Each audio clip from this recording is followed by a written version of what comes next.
Le commissaire européen Thierry Breton a écrit à Mark Zuckerberg, patron de Meta, pour lui demander de répondre dans les 24 heures pour expliquer son projet visant à limiter les mensonges et les contenus illégaux liés aux attaques de Hamas en Israël.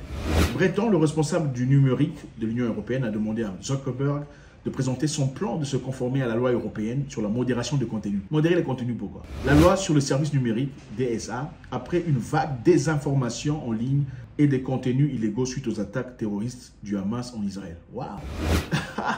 Eh ben, écoutez, on va commencer par faire ça pour pousser la vidéo. Vous savez, on essaie toujours de freiner ces genres d'histoires. C'est clair, on vous le dit, hein, modération de contenu. On ne veut pas que vous voyez ces genres de contenu. C'est triste. Donc, on estime que vous n'êtes pas très intelligent pour savoir ce qui est vrai ou pas. Alors, il faut modérer ce que vous regardez. Ok, on va commencer par faire ça, toujours un grand plaisir, pour pousser la vidéo, afin que plusieurs personnes le voient. Donc, Monsieur Berton, le français, commissaire européen, demande à Mark Zuckerberg, il envoie une lettre ouverte à Mark Zuckerberg pour demander à ce qu'il modère, donc c'est-à-dire qu'on enlève le contenu qu'ils estiment comme des informations. C'est quoi la désinformation? La désinformation, c'est le mensonge. Mais c'est suite à quoi? C'est suite aux attaques et à la guerre en Israël, entre Hamas et Israël. Ma première question est celle-ci. Pourquoi on demande cette histoire maintenant? Bon, d'accord, supposez qu'il y a la désinformation, des fausses informations, des faussetés, des mensonges sur cette guerre. Pourquoi c'est maintenant qu'on demande ça? En Ukraine, il n'y avait pas de fausseté, de mensonges, de désinformation. Là-bas, il ne fallait pas engager toute une équipe des gens pour enlever la désinformation, les faussetés. En Syrie, il n'y avait pas de fausseté, des mensonges, de désinformation. Il ne fallait pas envoyer une équipe des gens pour dégager la désinformation. Ce n'était pas important, n'est-ce pas? Okay. En RDC, ça fait 27 ans, 28 ans, 30 ans de guerre. Il y a la désinformation, les mensonges, tout le bazar. Il n'y a pas besoin d'engager qui que ce soit pour s'établir contre la désinformation. Ça doit être une guerre très spéciale, celle-là. Breton, le responsable numérique de l'UE, a demandé à Zuckerberg de présenter son plan de conformité. Son plan de conformité. Présente-moi les papiers. À 24 heures. C'est rapide, ce n'est pas de la blague. La lettre adressée au chef de Meta faisait suite à une lettre antérieure adressée mardi soir à Elon Musk. Twitter va fermer en Europe, c'est ça? Elon Musk. Parce que Elon Musk n'est pas d'accord. Il ne veut pas être, calibré, estimé. On lui demande, évidemment, d'enlever tout ce qui est, on a entre parenthèses des informations. Des informations, c'est quoi? C'est la vie de quelqu'un. C'est un peu ça. Écoutez, mon avis ne sera jamais égal à votre avis. Jamais de la vie. Ma vérité à moi n'est pas votre vérité. Maintenant, qui est en train de dire là des informations entre nous deux? Point d'interrogation. Il y a certaines vérités qui sont difficiles à changer. Difficiles à bouleverser. Votre vérité, c'est votre vérité. Si on se bat, toi et moi, vous avez votre vérité et j'ai ma vérité. Quelle vérité est la désinformation? Bon, qui viendra établir qu'est-ce qui est des informations ou pas? On a dit qu'on veut une équipe de fact-checkers, des gens qui viennent vérifier si c'est la vérité. Maintenant, moi, je me pose la question. Ces gens qui viendront vérifier qu'est-ce qui est la vérité, qui les emploie? Ils auront évidemment besoin d'un salaire. Attendez, n'est-ce pas? Quelqu'un va devoir payer leur salaire, leur déplacement. Ils ne viendront pas travailler gratos. D'accord? Maintenant, qui paye le salaire? Ok, la personne qui paye le salaire a-t-il ou a-t-elle une position par rapport à l'histoire qu'on essaie d'évaluer? Ok. Ça me donne l'impression qu'on n'est pas heureux de voir les humains prendre leurs propres décisions. Cette chemise ou t-shirt, c'est quelle couleur? La couleur, c'est quoi? Ah, ok, vous avez dit noir. Voilà, c'est moi qui vous ai demandé de dire noir. Non, alors où est la désinformation? J'ai mis la couleur ici. Quelqu'un a dit blanc. Si quelqu'un dit blanc, c'est son problème. Si quelqu'un dit noir, c'est son problème aussi. La vérité est comme un lion. Elle n'a pas besoin de défenseur. Vous placez un lion dans les rues, le lion saura comment se défendre. Le lion va marcher dans les rues tout seul, sans besoin d'agents de sécurité, de bodyguard ou quoi que ce soit. Le lion se défendra tout seul. Parce que personne ne peut toucher le lion. C'est ça la vérité. Le mensonge, c'est comme un petit lapin. Le petit lapin a besoin de protection. Il faut toujours venir, il ne faut pas toucher, il ne faut pas toucher. Touchez pas le lapin. C'est ça. Pourquoi? Parce que quand vous laissez le petit lapin dans les rues, qu'est-ce qui se passe? Il y a les rats qui attaquent. Il y a les chats qui attaquent. Il y a les chiens qui veulent manger. C'est ça.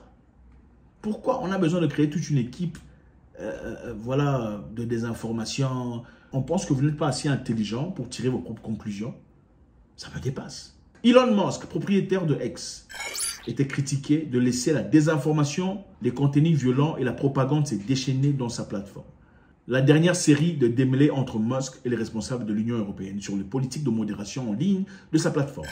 La directrice générale Linda Yachiro a répondu jeudi dans une lettre publique disant « Travailler activement pour répondre aux besoins opérationnels de conflits et d'évolution rapide ». C'est-à-dire, vous savez, sur Twitter, on avait toujours bloqué tout ce qu'il y avait comme information. Depuis le moment-là, vous vous en souvenez? Ouais. Il fallait, voilà, une ligne de pensée unique, que personne ne réfléchisse différemment.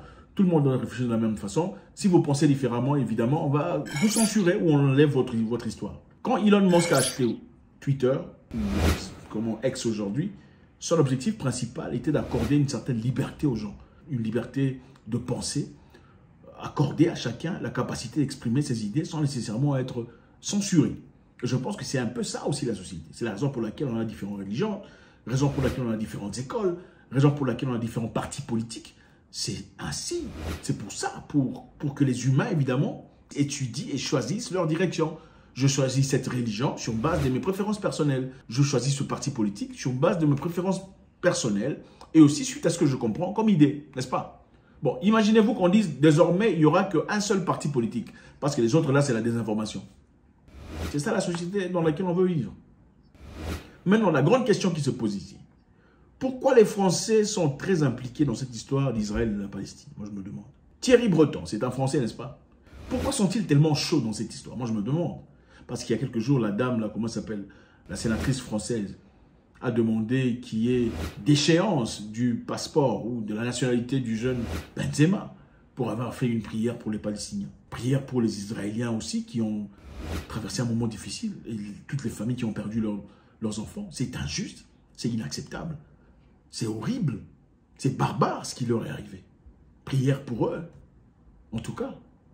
Prière aussi pour les Palestiniens qui sont innocents, qui ne font pas partie de Hamas, qui ont été simplement victimes de cette histoire horrible. Ne le mérite-t-il pas? Benzema a été appelé terroriste ou agent coopérant avec les terroristes par un ministre de l'Intérieur français. Moi, je me demande, pourquoi les Français sont aussi impliqués? Jusqu'au point de dire que Benzema a trahi la France. Comment est-ce que c'est? Prier pour les innocents enfants et vieillards et femmes qui subissent les terreurs, trahir la France. Maintenant, il y a ce monsieur, Thierry Breton, qui veut qu'on censure complètement ce qu'ils appellent des informations. Ça sera sur quelle base de critères? Qu'est-ce qui est des informations? C'est ta version de l'histoire. Donc, si on n'est pas d'accord avec ta version de l'histoire, nous sommes des informations. Donc, il faut narrer l'histoire selon ta version à toi.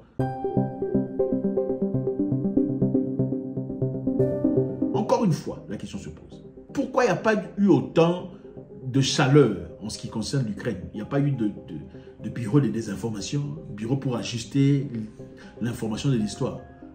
Pourquoi il n'y a pas eu tout ça? Pourquoi il n'y a pas eu tout ça en Syrie et ailleurs? Pourquoi il n'y a pas ça en Corée du Nord? Il y a beaucoup d'informations sur la Corée. On ne sait pas ce qui est information ou les informations. La Corée du Nord, personne n'en parle. À moins qu'il y ait quelque chose à maintenir ou un narratif à garder ou à préserver, une idée à entretenir. À moins qu'on veuille diriger toute une population, en tout cas globale, vers une seule direction de pensée. Et je ne pense pas qu'une société libre peut fonctionner comme ça. Nous ne sommes pas des enfants. On a aussi demandé au directeur de Twitter, Xu Zhiqiu, on l'a également invité à donner son plan sur la désinformation. La DSA exige que les plateformes telles que Facebook, Instagram et Twitter suppriment rapidement les contenus illégaux, tels que l'incitation à la violence ou la propagande en faveur d'une organisation terroriste, et limite la désinformation. Bon, l'incitation à la violence, je suis d'accord. La propagande en faveur d'une organisation terroriste, je suis d'accord. La désinformation, c'est glissant. Okay? Sous peine d'amende pouvant aller jusqu'à 6% de leurs revenus mondiaux. C'est-à-dire, si vous ne limitez pas la désinformation ou vous laissez une personne publier quelque chose que eux n'aiment pas, vous allez payer jusqu'à 6% de votre revenu annuel qui monte à peu près jusqu'à 260 millions de dollars pour certaines personnes, ou même plus que ça. Facebook a répondu disant « Après les attaques terroristes sur Hamas contre Israël samedi, nous avons rapidement établi un centre d'opération spécial doté d'experts, dont des experts parlant couramment l'hébreu et l'arabe, pour surveiller de près et de répondre à cette situation en évolution rapide », a déclaré Al-Tolan, porte-parole de Meta. Nos équipes travaillent 24 heures sur 24 pour assurer la sécurité de nos plateformes, prendre des mesures contre tous les contenus qui enfreignent notre politique ou la loi locale et se coordonner avec les vérificateurs de faits. Qui établit qui comme vérificateur de faits? Pour limiter la propagation de la désinformation. Bon, vous voyez ici, propagation de la désinformation. Ce n'est pas soutenir les terroristes ou... ok, c'est la désinformation. La désinformation, c'est quoi? Ça veut dire en d'autres termes, on aurait voulu que vous regardiez la télévision, okay? Que vous tiriez votre information de la télévision. Parce qu'évidemment, la télévision n'est pas une organisation qui appartient à l'État, en tout cas pour la plupart des cas, pour les pays libérés ou européens, peu importe. La télévision, généralement, appartient à un individu ou des individus. Donc, c'est un bien privé. Et ce qui sort de la télévision comme information, ce sont des biens dictés par certaines personnes. Vous pensez qu'une personne peut être propriétaire d'une chaîne de télévision et laisser passer des informations que lui n'aime pas? Qui va fact-checker ça? Qui sera vérificateur de faits de ça? Qui est vérificateur de faits de la télévision? Le vérificateur de faits de la télévision, qui lui paye? Ok, je pense qu'il doit avoir un degré de respect pour les humains quand même. S'il faut manager, gérer même ce qu'on a comme information. Même gérer, c'est pas grave. Restreindre, c'est-à-dire des informations. On est des enfants, on a quel âge? On ne peut pas juger pour nous-mêmes. Donc nous, on ne peut pas voir quand quelqu'un est blessé dans le rue. Il faut... Merci infiniment les amis, votre contribution est très nécessaire. La question reste la même. Pourquoi les Français sont tellement impliqués dans cette histoire? Pourquoi Benzema a trahi la France? Je me demande. Encore une fois, nous condamnons tout ce qui est négatif. Nous condamnons les attaques sur le peuple d'Israël. Nous condamnons ça. Ce qui s'est passé contre les gens il y a quelques jours est inacceptable. C'est horrifique. C'est injuste. C'est inacceptable.